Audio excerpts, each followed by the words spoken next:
First Alert meteorologist JD Dishroon here as we take a look at your conditions right now. Very warm and humid across most of Atlanta, and that's because of the Gulf moisture that's streaming up ahead of the cold front that is going to slide into the area and bring us that severe weather as we head into the overnight hours. In fact, as we take a look back out towards the west, you can see those showers and storms already becoming apparent across the states of Alabama and Mississippi, and that's exactly what's going to be heading into our way overnight. In fact, as you take a look, numerous warnings right now. Wherever you see the flashing purple polygons, those are confirmed tornadoes on the ground.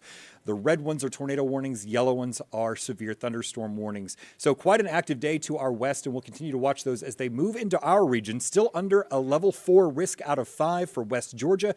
We're going to be seeing that threat for tornadoes increase once we get past the sunset hour and continue on through Atlanta, Athens, Eatonton, Helen, Gainesville, pretty much our entire area has the threat for severe weather, including damaging winds, strong tornadoes, and the threat for large hail and flash flooding. The biggest threats we're going to be looking at for tonight are going to be wind damage and the tornado threat. Now, those are not the same things. Tornadoes, obviously, we know what those are. When we say wind damage, we're talking about damaging straight line winds not caused by a tornado.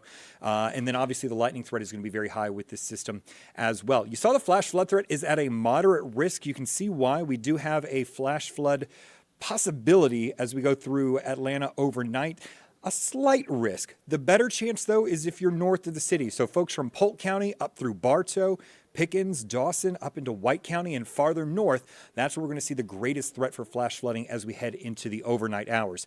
As for the tornado risk, wherever you see that hatched area, which is pretty much all of North Georgia in our viewing area, is where we have the chance to see a very strong, long-tracked tornado as we head into the overnight hours. Obviously, the farther west you go, the better that chance for a tornado is. But again, even if you're in the level 3, this is not a situation to take lightly. This is not one of those situations where you go, I'm a 3, they're a 4, they have the better chance, I'll be fine. That's not what that means. Everybody has a significant risk of seeing damaging winds and tornadoes overnight.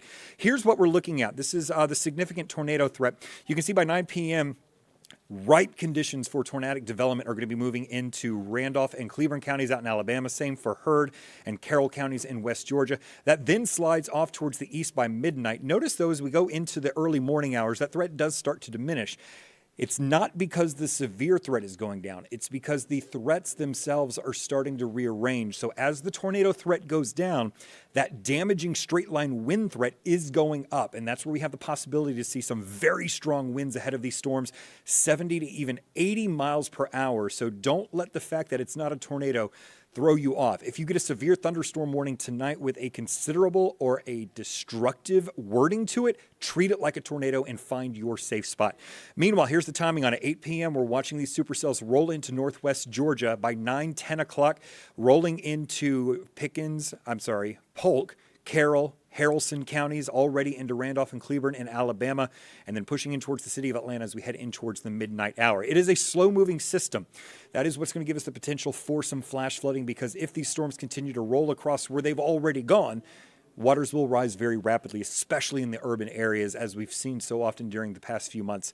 Now, this system will continue to slide off to the east. Notice, though, by 2 a.m., it's more linear.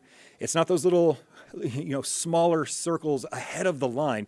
That's why the tornado threat is going down. It's because the system is becoming more organized in terms of, how it's progressing. It's becoming what we call an MCS, and that is what's going to be giving us that damaging straight line wind threat as we head into the evening hours. And that will continue over towards Athens by 3 to 4 o'clock in the morning. Same for folks into Eatonton and Macon.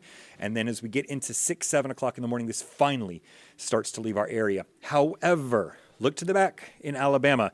You see there's a little line right there. We're not expecting that line to be severe, but it will have very strong winds as it rolls through the area. So don't be surprised if you see some very strong gusts of winds by about 8 to 11 a.m. tomorrow morning rolling across the North Georgia area. Obviously, given the fact that we are expecting tornadoes and damaging winds, the power outage threat overnight is high.